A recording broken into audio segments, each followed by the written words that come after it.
에 탄핵소추 발의에 동조하고 의결했는 정치인들은요, 이게 지금 적법한 게 아니기 때문에 정치적인 야합이기 때문에 정치적 책임을 져야 됩니다. 그거에 대해서.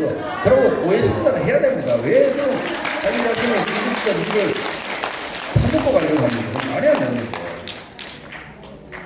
그놈들 다 보도해서 잡아야. 더더욱이 이제 지금 막 그렇게 막 정치적 야합으로 이루어지다 보니까 막 제가 좀 전에 말씀드렸듯이 막 그 정관도 한번 치고하고 나고 자기들끼리 멋대로 막 결정하고 막 지금 엉망 아닙니까? 죠 그런데 그거는 이제 정치인들 간의 야합이었고, 이 사건 심판 절차상의 이면을 조금 말씀드리겠습니다. 이거는 저 혼자 드리는 이야기가 아니고 그 4만 페이지의 기록 안에 들어보면 나오는 이야기입니다. 그렇기 때문에 이제 뭐 그냥 이 탄핵 재판만 봐가지고 알 수 없는 이야기인데요. 이거는 좀 복잡하기 때문에 제가 좀 적어와서 이래 말씀을 드릴게요. 이 사건은 결국은 이제 소위 말해가지고 이제 최순실 게이트에서부터 시작됐지 않습니까? 그죠?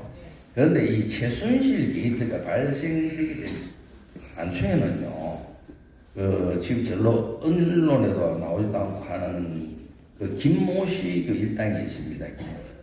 이 김모 씨 일당 등이 소위 말해가지고 최서원 그리고 고모 씨, 차모 씨 등의 대화를 불법으로 녹취를 해가지고 녹취를 했습니다. 녹취를 해가지고 이 녹취를 전 언론인이면서 정당의 정치인인 이모 씨에게 전달을 했고, 그리고 이 불법 녹취는 어떻게 이루어지느냐면은 김모라는 일당이 모여 있습니다. 요 사람이 뭐를 하느냐 하면 그걸 합니다. 사람들을 위장 취업을 시켜요. 최순실의 왜 소위 말해가지고 그 있잖아요, 의상시대. 그래서 1년 동안 샅샅이 모든 걸 다 그걸 하는 겁니다. 이 녹취를. 이 녹취를 떠가지고, 그래서 제가 아까 전에 자꾸 태블릿 보자 하는 게 이 녹취 뜯는 거에서도 얼마나 조작이 되고 하는 그걸 이제 밝히려고 했던 겁니다. 그래가지고 전 2년 과정이 녹취가 이제 거의 돼가지고, 이게 이제 이 녹취 파일이요, 처음에는 녹취 파일 뜯는 언론에서조차도 이런 건 안 된다고 표책당했어요. 그러다가 또 다른 언론에 갑니다. 다른 또 언론에 가니까 거기서 또 안 받아줘요. 어디 이런 쓰레기 같은 거 가지고 이래야 되는데. 그러다가 마지막에 JTBC 터지는 거 아닙니까? 그래서 이게 정처도 없고 소유자도 불분명한 태블릿 피싱으로 나타난 것입니다. 그래서 저는 이제 이 재판 진행을 하면서 지금 뭐 시간이 많이 됐으니까 간단히 좀 이제 마무리 좀 하겠습니다. 그래서 저는 재판 과정에서 뭘 주장했느냐면, 이 지금 태블릿 PC가 지금 여기까지 오게 된 경위에서 지금 기록에 보면 요런 요 일당들이 요런 짓을 했는 거 기록이 나타나 있지 않냐, 지금 재판부에서 보기에. 그러면은 이 사람들에 대해서 직접 그러면은 정의 신문을 하자. 정의를 신문을 해가. 이게 과연 어떻게 당신들. 그런데 재판부에서는 뭐요? 정의 못 받아준다. 재판 우리는 빨리 해야 되겠으니까. 왜냐면 시간으로는 저희들 불리하잖아요. 국민이 그때 막 이제 태극기 무대에서 막 헌법재판소 앞에서도 막 그걸 막 여러 가지 이야기들이 나오고 국민의 이제 올바른 소리들이 나오기 시작했는 거 아닙니까? 아까 전에 영상에 보니까 굉장히 가슴 아픈 일들도 저희 그때 있었어요. 재판방도 마치고 나오고 있는데. 그런데 재판부에서 이걸 안 받아준 겁니다. 안 받아줘가지고 결국은 어떻게 하냐면은 이것 때문에 굉장히 싸웠거든요. 그러니까 결국은 녹취 파일로만 그러면은 제출을 해라. 녹취 파일로는 자기들끼리 일방적으로 녹음했는데 그거 뭐 받아가지고 무슨 의미가 있습니까? 그거는 우리가 이미 수사기록상에서도 녹취 파일을 봤는데. 그래서 했는데도 결국 이러한 심리 없이 이루어졌다. 그래서 결국 이 사안을 살펴보면은요, 일부 그 협작권 양아치들의 업무에 국회가 정치적으로 그때 당시에 반대통령 세력이 다수가 있었습니다. 그 사람들이. 그 사람들이 연합해서, 정치적 세력들이 연합해서 정치적으로 대통령 임기전을 내줬고, 이를 이용해서 각 정치인들이 자기의 그 이익을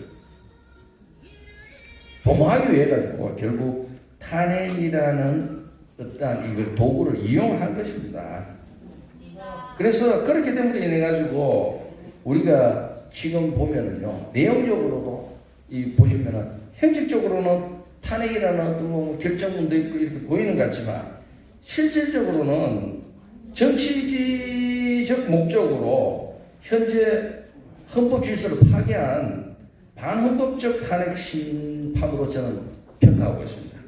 그래서 이런 반헌법적 탄핵 심판은 마땅히 현재 지금 기각돼야 지금 마땅하고 결국 박근혜 대통령에 대한 탄핵의 소추 그리고 탄핵 소추 의결 탄핵 결정들은 모두 헌법상으로서 중대한 법적 하자가 있는 것이기 때문에 우리 헌법이나 헌법재판소법에 따른 탄핵 심판으로 볼 수가 없습니다. 그래서 제가 정당한 탄핵심판이 있는가? 탄핵심판 없는 겁니다. 그러면은 없는 걸 전제해서 모든 우리가 앞으로의 어떤 그 투쟁이라든가 이런 방법도 나와야 되지 않겠나 그렇게 생각합니다.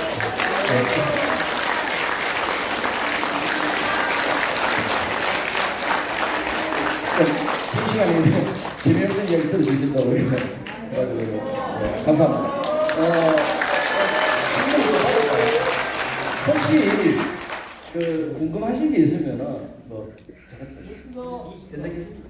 지금 그 변호인단에서 헌법재판관이 모자라면은 예. 요청을 했을 거 아닙니까? 예. 자, 어디다 요청했습니까? 헌법재 변론 그 요지서에 보면은 직접 그걸 이야기를 하고 헌법재판관 앞에서 직접 이야기를 했습니다. 아니 저번에 진행을 하지 마라. 헌법재판관이 예. 9명이 8명이니까 예. 헌법재판관을 임명하는 사람한테 요청했을 거 아닙니까? 헌법재판관을 임명해달라. 그거는 이제 저희들이 직접 요청하지는 못하고 여기에서 이제 그때 그 국가에 그 하는 분인데 임명을 해야 된다 했죠. 전했죠. 그게. 그거는 그래.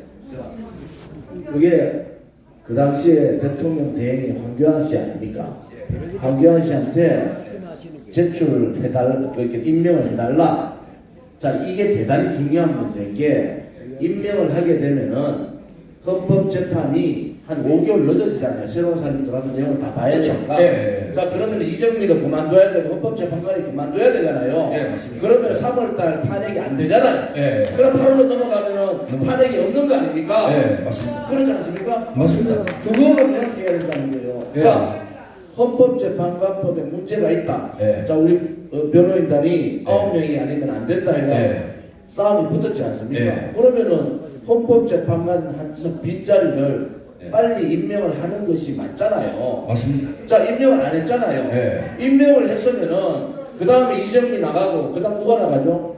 근데 이정미까지가 나가는 거겠습니다. 자, 그러면은 이정미 예. 나가면은 새로운 사람이 또 들어와야 되잖아요. 예. 또 헌법재판 내용을 다 읽어봐야 되지 않습니까? 맞습니다. 그러면은 8월달, 9월달, 10월달로 가지 않습니까? 맞습니다. 예. 그거를 안 했다는 거예요. 그거 저 제일 정확하게 보실 겁니다. 그거를 안 한 예. 책임이 누가 있냐는 거예요. 이 지금 문제는 우리는 내용을 안다만 예. 국민들이 그걸 모르는 거예요. 네. 만약에 그때 헌법재판관 임명을 했으면은 네. 새로운 재판관이 기록 4만 장을 다시 봐야 되잖아요. 그러면은 거의 선거될 가능성이 없는 없죠. 거죠. 예. 저도 하나 질문 드리고 싶은데 예. 8명의 헌법재판관들이 예. 그 뒤에 예. 자신의 판단이 뭐 잘못됐다든가 아니면 또 우긴다든가 그 다음 뭐 하고 있습니까? 어떻게 좀 잘 되고 전혀 그런 이야기를 한 적은 없고 예. 제가 좀 전에 말씀드린 동양에 게 판결문에 나옵니다. 자기들이 판결문에 제가 이야기 말씀드렸지 않습니까? 거짓말하고 있습니다. 신님이 결정을 할 수 있다고 헌법재판소법에 규정을 하고 있다. 근데 지금 말씀드렸지 않습니까? 헌법재판소법의 결정은 하도록 규정한 게 없습니다. 신님까지만 되어 있습니다. 그래서 제가 법정에서도 이야기를 드렸고 그 조원진 대표님께서 굉장히 중요한 말씀을 해주셨는데 사실상 저는 보기에는 그때 당시 제일 중요한 실책이 중에 하나가 그겁니다. 왜냐하면 우리가 제가 법원에서 그런 이야기를 안 했다 하면은 또 문제가 다른데 만약에 이제 제가 만약에 이제 했다면은 제가 그때 어떤 직책을 가지고 있었다면 그 일을 했겠죠. 근데 저희는 뭐 대통령 대리인이지 않습니까? 그래서 저희들은 법정을 통해서 이야기할 수밖에 없지 않습니까? 그래서 그때 저는 분명히 판단이 나옵니다. 그러니까 그런 거짓말을 하는 겁니다. 여기 질문 있습니다. 예. 대한민국의 헌법 규정상 예. 해야 되나요? 대한민국의 헌법 규정상 대통령의 임기 단축을 할 수 있는 법규가 있나요? 없나요? 그거는 탄핵 말고는 없죠. 아니 탄핵이 되더라도 네. 대통령을 징계해서 대통령의 자리에서 그러니까 임기를 끝낼 수 있는 규정이 있나요? 아, 그거는 이제 그 법에 규정되어 있습니다. 탄핵은 파면하는 것으로 되어 있기 때문에 파면이 되면은 그게 파면은 직위 자체를 없애버리고 있다. 그러니까 헌법재판소에서는 판결을 하고 예. 징계할 수 있는 징계위원회가 열려야 가능한가요? 아니요. 그 탄핵 자체는 뭐냐면 결정문이 어떻게 나온다면 탄핵 인용이 아니고 파면한다고 이렇게 하도 돼. 근데 파면이 불법 아닙니까? 파면 선고 자체가 가능한가요? 헌법재판소에서? 저희가 알기로는 헌재에서는 인용과 기각 두 가지밖에 못한다고 그러거든요. 파면한다. 아니 파면을 할 예. 수가 있나고 이 헌법적으로 파면이 안 된다. 근본적으로 헌재 권한에 각하냐 인용이냐 예. 아니면은 그 둘만 하게 돼 있지 파면이라는 승부를 할 권한이 없다고 나는 아니, 그게 아니, 헌법적으로 법에- 유효합니까? 예, 법에 탄핵은 파면하는 것으로 본다 이렇게 규정을 하고 있기 때문에 아니 지금 그리고 국회에서 이제 소추를 해가지고 예. 대통령이 직무 정지가 되지 않습니까? 우리 헌법에. 예. 그럼 다른 나라에도 이렇게 무시무시하게 한 국회법이 있습니까? 어떻게 됩니까? 우리나라는 제일 심하거든요. 그거는 이제 되게 보면은 탄핵 소추가 발의되면은 직무를 정지하는 경우들이 있습니다. 있나요? 그거 왜 있어요? 예. 그런데 이제 탄핵 소추 발의 자체가 지금 그래서 이제 이 우리나라에서 발의가 이제 굉장히 자꾸 법적인 문제를 주장했는 이유가 미국에는 하원 상원이 2번을 심리하도록 되어 있기 때문에 그 절차를 통해서 이제 걸러지는 겁니다. 그런데 우리는 그런 절차가 없으니까 예. 그래 우리는 이제 그게 안 되어 있으니까 탄핵 헌법재판소를 통하도록 그렇게 됩니다. 예. 예. 네, 한 분만 더 질문 받고 마무리하도록 하겠습니다. 안 듣겠는데. 예. 보니까 저기 그 탄핵 절차 지장 중에 예. 또 이런 게 있었어요. 그러니까 이 사람들이 우리도 느끼는 거지만 모든 사람들이 저 재판은 저거 짜고 하는 거다. 그리고 이미 정해서 모든 사람들이 느끼고 있었거든요. 그 당시에 탄핵 시절 때 그때 이거 분명히 이거는 탄핵을 진행하게 되면 뭐 모든 절차나 뭘 것 떠나서 이건 분명히 그냥 인용될 거다 이렇게 대부분 사람들이 느끼고 있었어요. 그 절차하는 그 과정 속에서. 예. 근데 그 당시에 어떤 일이 있었냐면은 그렇게 될 거면 이거 변호인단이 다 협회해가지고 이걸 정사를 중단시켜야 되지 않겠냐 이런 게 상당히 대세였거든요. 예. 아까 저기 변호사님도 말씀하신 것처럼 어떤 이렇게 절차를 갖다 진행을 했을 때 그걸 시간을 끌면 우리한테 유리하잖아요. 예. 그러면 그 걔네들이 무조건 이렇게 신청을 하면 다 기각시키고 각각시켜가지고 절차를 진행했는데 그 당시에 변호인단이 총사퇴해가지고 그걸 절차를 막았으면은 그게 가능했겠냐. 그게 지금 그런 절차가 있는지 그리고 만약에 그 당시에 사퇴해가지고 이걸 막았으면은 절차가 계속 그냥 상관없이 그냥 진행해가지고 선고까지 내렸겠느냐 이 문제가 상당히 궁금하거든요. 그런데 그거는 그때 탕이후 시절에도 많은 사람들이 그런 게 있었어요. 저희들도 안 그래도 그것 때문에 논의를 많이 했습니다. 그래서 이제 그때 과연 총사퇴가 이제 적법했느냐 안 했느냐 그건 이제 결국 판단의 문제입니다. 저희들도 그걸 무시하고 그 논의를 안 했던 게 아니고 그때 이제 그걸 굉장히 심도 있게 논의를 해가 그러면은 다 사퇴를 하는 게 좋으냐 이래 해가지고 재판을 끄는 게 좋으냐 이래 이야기를 했는데 이제 몇 가지 이제 사유가 있습니다. 첫째 대리인의 사퇴는 그렇게 큰 문제가 아닙니다. 헌법재판소 측에서 볼 때는 헌법재판소 그대로 진행할 수도 있고 그리고 차라리 그러면 그렇게 하는 게 나으냐 아니면은 그래도 지금까지 변호인들이 최선을 다해서 그때 당시에 재판을 진행해서 우리의 주장을 계속 해나가는 게 나으냐 그거는 선택의 문제였는데 저희들은 사태가 그렇게 유리하지는 않다고 그때 봤습니다. 그대로 헌법재판소 진행이 가능했기 때문에 저희들이 사퇴를 하더라도